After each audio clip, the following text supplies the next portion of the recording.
We've seen all kinds of awesome builds from the maker pipe community that incorporate arches in them, but it can be kind of intimidating to kind of set out to do that, which is why I wanted to make this video and show you two different ways that you can make arches and incorporate them into your builds. One of them involves kind of a more expensive method that's a little easier, and then the other method is a little cheaper, but it's a little bit more involved. And that involves using a handheld tubing bender that you can get off the shelf with your EMT conduit. And whenever you're bending large radius bends, you basically have to do a bunch of small bends over and over again to get the large radius that you're after. And this involves a lot of math, which is why we created a calculator that you can input some information into, and it gives you some really helpful measurements so you can avoid doing the math, which is helpful because I'm not good at math, which is why I made the calculator.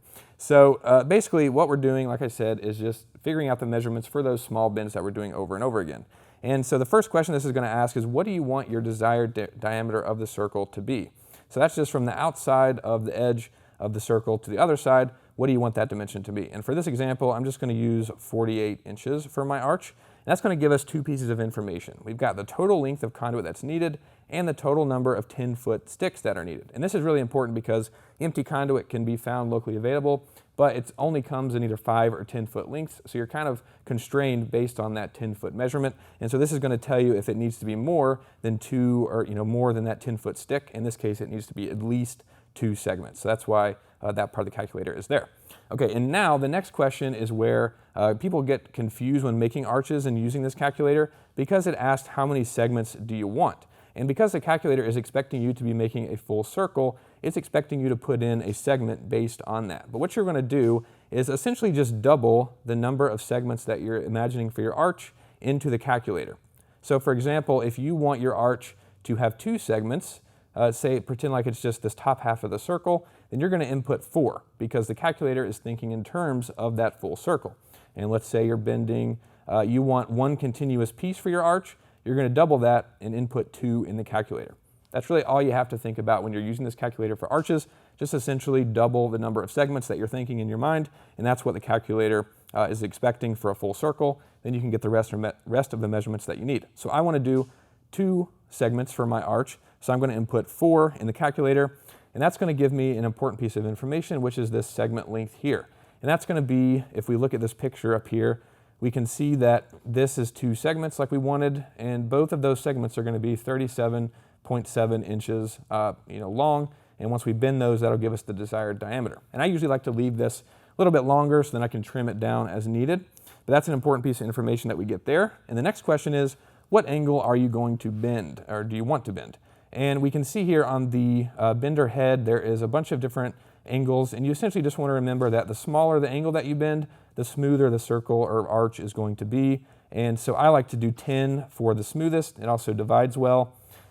So then that's going to give us 2 numbers, which is you're going to do a total number of bends per segment, and that's that number.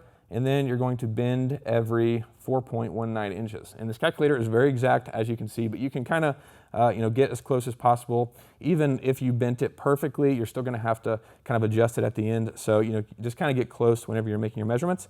But essentially, I'm going to take that information, and like I said, I have a longer than the 37.7 inches here. And essentially, you're just going to mark a bunch of bends, and like I said, there's 9 total per. So essentially, I'm just going to go down this line, and I'm going to take that second number that it gave me, the 4.19, which is in between 1/8 and 1/4, and I'm just essentially going to add a mark there, kind of in between that, and I'm just going to go and continue that process until I have 9 of those marks, and then I'm going to bend using the handheld bender and get the dimensions that I need for that segment. So that's what I'm going to do next. Okay, so we went through and did that on both pieces of EMT conduit, and then I just used the handheld tubing cutter to trim a little bit of the excess.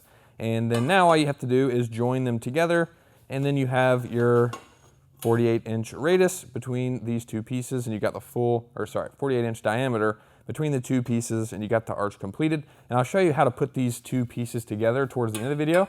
But before I do that, I want to tell you guys about the next method, which is using this really expensive tool from Harbor Freight. This is a tubing roller made by Pittsburgh. It's about $250, and we opened this a long time ago on the channel, and we did some modifications and improvements to this out of the box. And you can use this for these style of bends, and that's what I'm going to show you how to do next. And this could be worth the money if you're building a ton of hoop houses in your garden or something, and you've got a ton of these to do. It can take forever to do that method with the hand bender. And so if you want to save some time, you can do this. But like I said, $250. But essentially, what you're going to do is just get your piece of conduit. And something that I found to be really helpful with this is you can use the calculator, of course, where you can do the math yourself.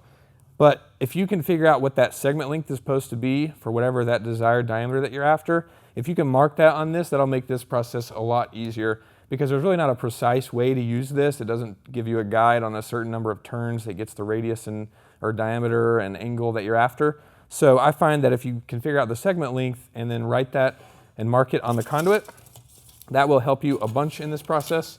So we're just going to do that same length of 37.7.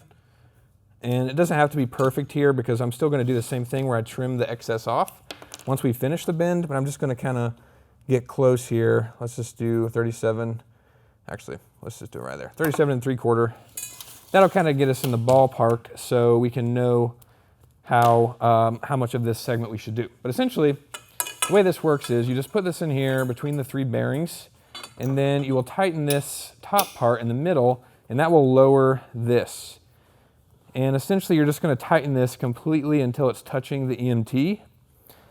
And then once you do that, it's kind of similar to the tubing cutter, where it's kind of an incremental thing where you tighten it a little by little, and then that's how you complete the bend.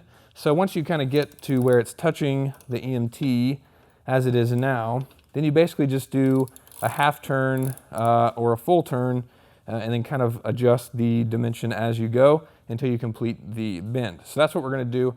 I'm just going to go back and forth and then essentially just create that same radius that we did with the other one, but it'll be a little bit simpler just because I'm just going to tighten this slowly. And then the cool thing is if you remember how many turns that you did to get to the desired diameter, then you'll be able to just simply put the conduit in there and keep doing that turn or that number of turns and recreate this over and over again. And I think it's a good idea to create a template, which I just used a Sharpie and a washer and string to essentially make this template so that I could get and see if I was getting the correct diameter, and then test it this way, and then like I said, you just keep creating them over and over again. And you can really try to get this precise and perfect, but for most home projects, either of these methods are going to get you in the ballpark and close enough for whatever it is that you're building. And then once you complete these, you're going to need a way to join the 2 halves together. And you can do this in a couple of ways. I, of course, recommend the maker pipe coupling, which we make for DIY projects, which will be the strongest option. You essentially just join the 2 pieces end to end with this. And then you can also use the off-the-shelf electrical fitting, which has the 2 set screws.